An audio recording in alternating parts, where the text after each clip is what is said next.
Pada abad ke-16 Masehi, wilayah yang kini dikenal sebagai Kesultanan Mataram merupakan bagian dari Kesultanan Pajang.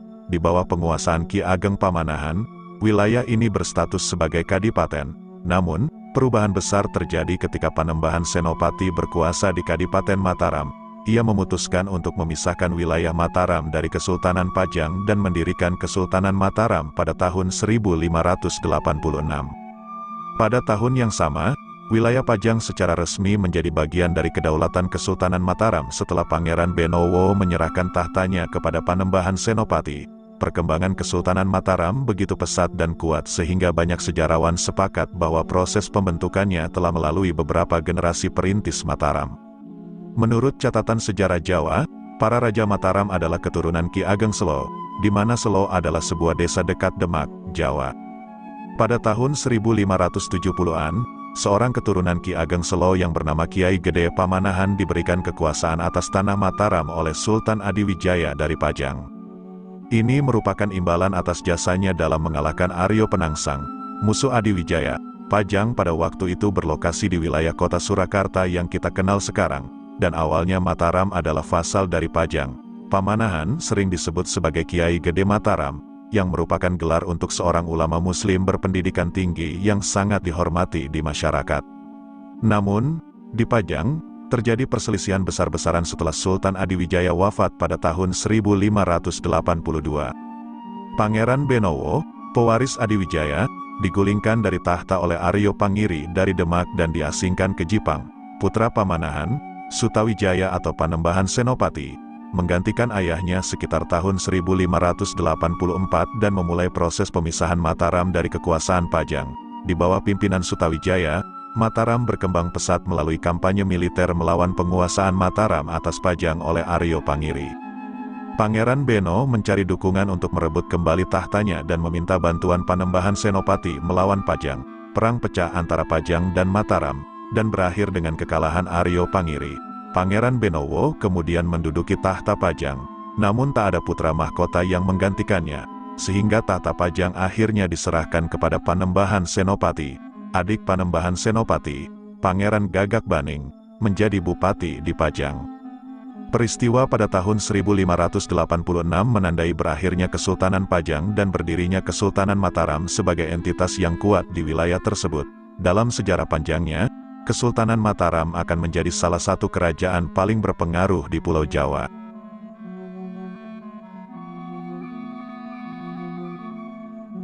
Perjanjian Giyanti dimulai dengan perselisihan dalam keluarga kerajaan Jawa yang dimanipulasi oleh kepentingan politik VOC.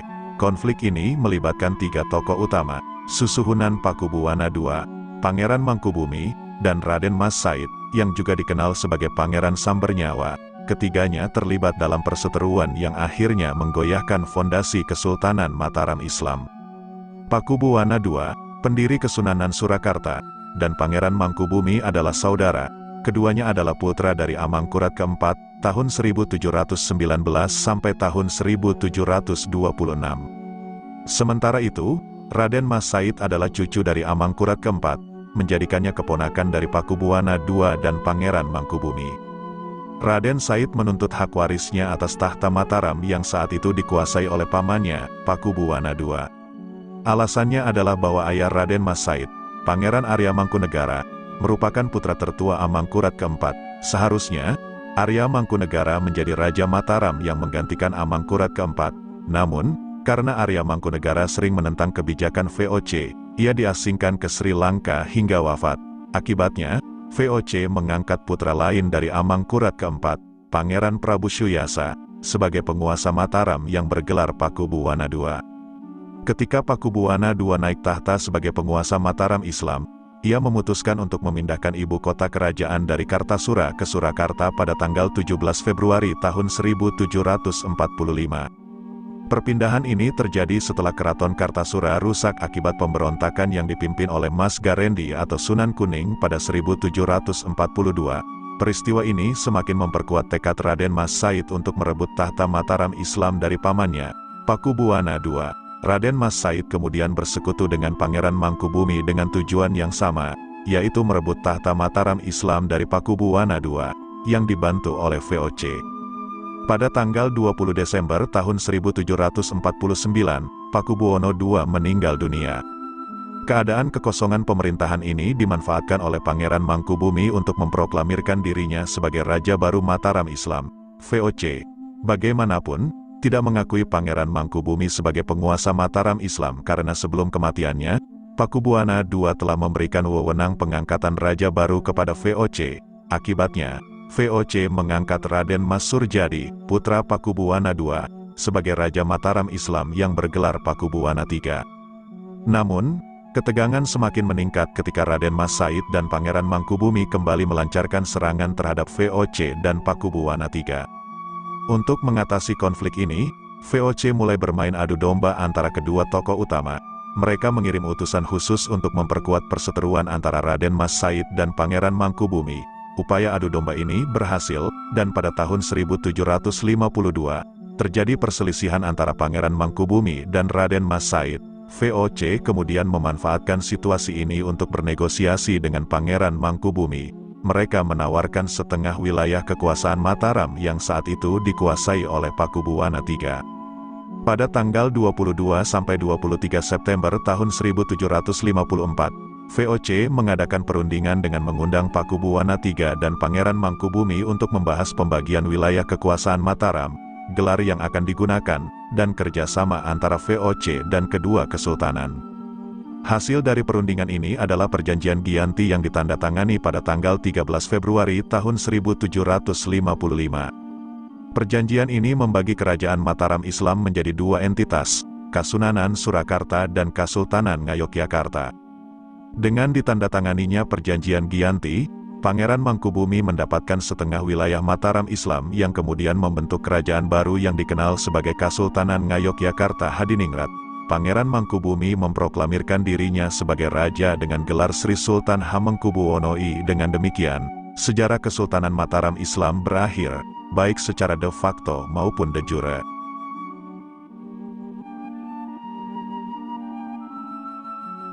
Cerita tentang Perjanjian Salatiga bermula setelah berakhirnya Perang Tahta Jawa ketiga, yang melihat Pangeran Sambernyawa terus melancarkan perlawanan.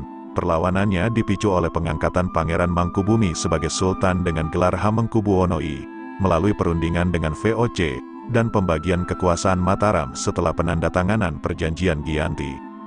Pangeran Sambernyawa merasa dikhianati oleh Pangeran Mangkubumi, terus berjuang menentang VOC, Pangeran Mangkubumi, dan Pakubuwana III. Ia bersikeras mempertahankan posisinya dan tidak ingin tunduk pada salah satu dari ketiganya. Namun, VOC menghadapi kesulitan finansial dan ingin mengamankan posisinya di Jawa akibat perang yang tak kunjung usai. Mereka mencoba menekan Sambernyawa untuk menyerah kepada salah satu dari saudara-saudaranya, yaitu Pakubuwana III atau Mangkubumi. Namun, Sambernyawa tidak mengindahkan ancaman tersebut, bahkan lebih menekan ketiganya untuk membagi kembali kekuasaan Mataram menjadi tiga pihak. Peperangan terus berlanjut, tanpa ada pemenang yang jelas di antara empat kekuatan di Jawa. Gabungan tiga kekuatan belum mampu meredam perlawanan Sambernyawa, dan sebaliknya, Sambernyawa juga belum mampu mengalahkan ketiganya. VOC akhirnya merasa perlu mengakhiri pertempuran yang merugikan mereka secara finansial dan mengancam stabilitas di Jawa. Mereka memutuskan untuk menawarkan perdamaian kepada Sambernyawa.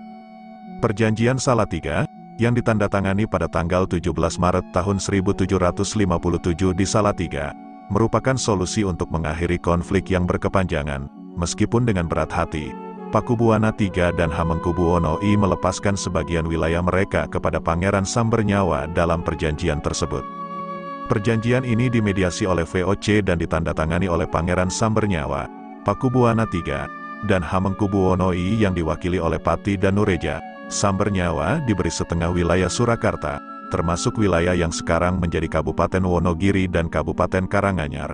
Ia juga memimpin Kadipaten Mangkunegaran dengan gelar Mangkunegarai. Namun, Sambernyawa tidak diperbolehkan menyandang gelar Susuhunan atau Sultan, hanya gelar Adipati yang diberikan kepadanya.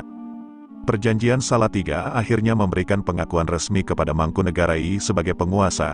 Pada tahun 1790, Pakubuwana IV naik tahta dan mulai mengambil langkah-langkah agresif dalam politik dengan memberi gelar Pangeran Mangkubumi kepada saudaranya, Pangeran Arya Mataram.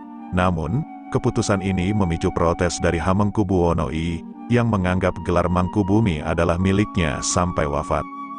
VOC berupaya menengahi konflik ini tetapi tanpa hasil yang signifikan. Mereka mulai khawatir dengan situasi militer dan kekuatan ketiga kerajaan di Jawa. Mangkunegara I juga menuntut pemenuhan janji yang dibuat oleh VOC sebelumnya. Dalam menghadapi tuntutan Mangkunegara I, VOC menemukan bahwa ia memiliki 1.400 pasukan bersenjata yang siap bertempur. Dalam waktu singkat, pasukannya dapat dilipat gandakan menjadi 4.000 pasukan bersenjata. Pertempuran kecil pun meletus, dan wilayah Gunung Kidul menjadi medan pertempuran. Dalam proses mobilisasi ini, Raden Mas Sulama, calon Mangkunegara II, juga terlibat dalam pertempuran. Pada tanggal 7 Oktober tahun 1790, VOC mengintimidasi Hamengkubuwono I untuk memberikan 4.000 cacah, tetapi ia menolak. Akhirnya, tuntutan ini diganti dengan upeti sebesar 4.000 riel. Wilayah ini mencakup Banjarsari, Karanganyar, Wonogiri, Ngawen, dan Semin.